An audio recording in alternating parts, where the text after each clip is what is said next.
Hola, Hola, ¿qué tal? ¿Cómo está? ¿Cómo es su nombre? Rosy. Rosy, mi nombre es Gonzalo. Te voy a explicar lo que vamos a realizar a continuación. Vamos a evaluar el estado de tu cadera, ¿sí? Primero vamos a comenzar con una inspección y luego vamos a seguir con una palpación. Seguido a esto vamos a realizar unas mediciones y vamos a finalizar con un conjunto de maniobras especiales. Esto nos va a ayudar para determinar el estado actual de tu cadera. ¿Bien? Bien. Adelante. Con el paciente boca arriba sobre la camilla, iniciamos la palpación ubicando las espinas ilíacas anterosuperiores y desde ese punto vamos recorriendo las crestas ilíacas buscando puntos dolorosos.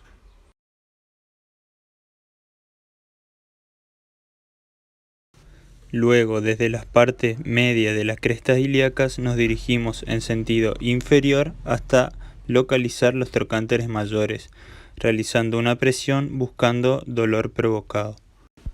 Preguntamos al paciente si duele o refiere alguna molestia.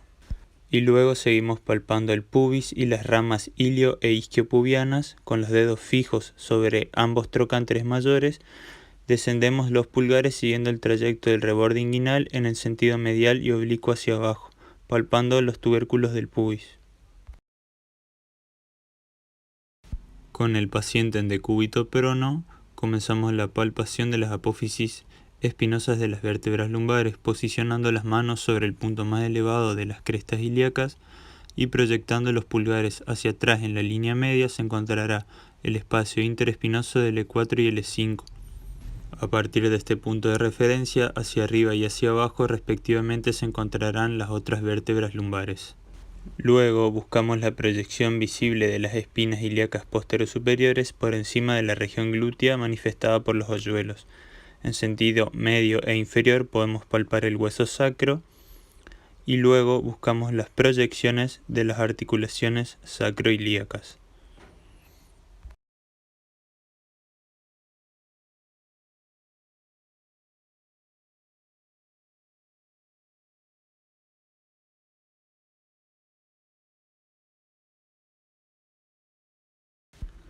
Para la palpación de la tuberosidad isquiática, colocamos al paciente de cúbito lateral con ambos miembros flexionados y partimos desde el trocánter mayor hacia la parte media o altura media del glúteo mayor hasta palpar una prominencia dura que podemos palparla con el pulgar o con ambas manos.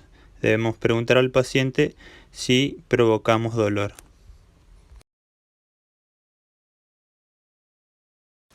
Para explorar el triángulo femoral o de Scarpa, debemos colocar al paciente en decúbito supino con la rodilla de la pierna a explorar en descanso sobre la rodilla opuesta. El piso del triángulo está formado por porciones del aductor largo, pectíneo y psoas ilíaco. En esta región podemos palpar el ligamento inguinal, sentir el pulso de la arteria femoral, palpar el músculo sartorio y el músculo aductor largo. Cabe aclarar que el nervio femoral, la vena femoral y los ganglios linfáticos no son elementos palpables en circunstancias normales.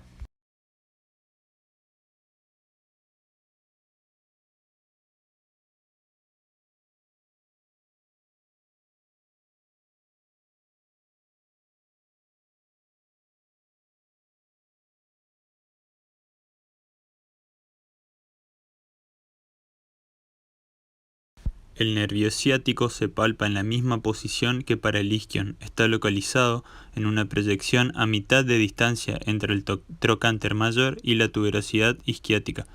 La palpación puede despertar dolor agudo propagado a la cara posterior del muslo, cara lateral de la pierna y pie en cuadros patológicos. La maniobra de Galeazzi-Ellis permite la evaluación de la desigualdad en la longitud de los miembros inferiores, con el paciente en decúbito supino con las rodillas flexionadas y los pies apoyados sobre la camilla. Las rodillas quedan a la misma altura. Si una rodilla queda más alta que la otra, significará que la tibia es más larga. y si queda en una posición más adelantada indicará que el fémur es más largo. Maniobra de Thomas para evaluar la actitud real de la cadera. Paciente en decúbito supino.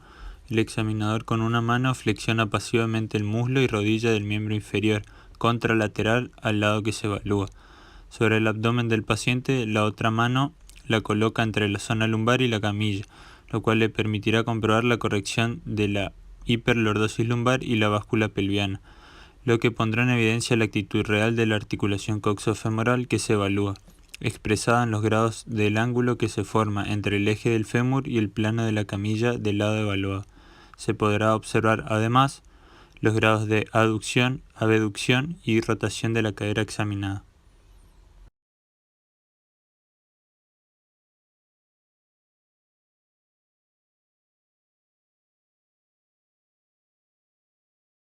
La maniobra de Gaenslen para evaluar la articulación sacroiliaca. Colocamos al paciente en decúbito supino, flexiona pasivamente una cadera y la rodilla y se puede ayudar con las manos para flexionarla al máximo. Luego se hiperextiende la cadera opuesta por fuera de la camilla, movilizando la articulación sacroiliaca del miembro flexionado, la que si causa dolor puede ser portadora de alguna afección inflamatoria, degenerativa o traumática. No olvidar que es necesario estabilizar al paciente para prevenir caídas.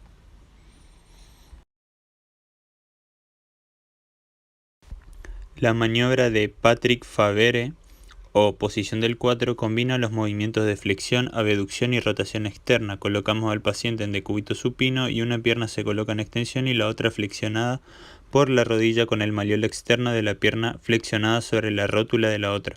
A continuación se la deja caer y se presiona hacia abajo la pierna flexionada. El dolor en el muslo o en zona crural indica patología articular o periarticular de la cadera.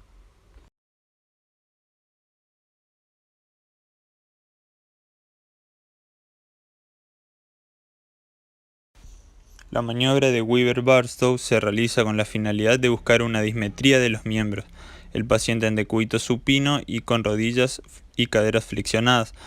El kinesiólogo por detrás en los pies del paciente con los pulgares palpando los malleolos mediales. Se pide al paciente que levante la pelvis mientras el examinador continúa con los pulgares en los malleolos y luego se le pide que descienda despacio hasta contactar nuevamente la pelvis con la camilla. El kinesiólogo luego extiende las rodillas y compara la posición de los malleolos. El hallazgo será positivo si se encuentran a distintos niveles, lo que indicaría una dismetría de los miembros. Para la prueba del piriforme o piramidal, el paciente se ubica en decúbito prono con rodillas flexionadas. Se le deja caer los miembros en rotación interna y se considera positivo si se ve una simetría, lo cual manifiesta una contractura del piriforme del lado menos descendido.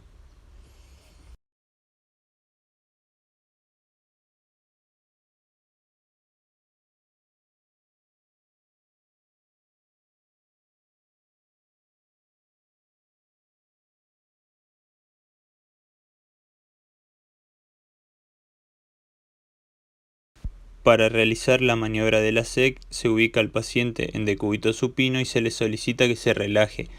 El kinesiólogo eleva el miembro inferior en extensión completa. Si hubiera compresión o irritación del nervio ciático o de sus raíces, produciría un intenso dolor que se propagará por el miembro inferior siguiendo el territorio del mismo. La contraprueba se realiza haciendo descender un tanto el miembro, con lo cual debería disminuir o desaparecer el dolor provocado. A continuación, se dorsiflexiona pasivamente el pie. Si el dolor reaparece, se considera de origen en el ciático o sus raíces.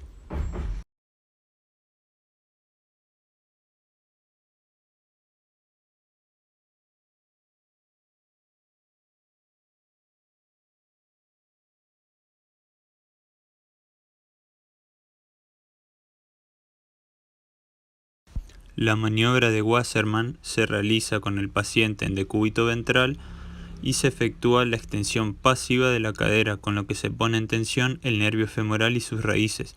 Si el dolor se despierta en la cara anterior del muslo, es positivo e indica irritación o compresión del nervio crural o sus raíces.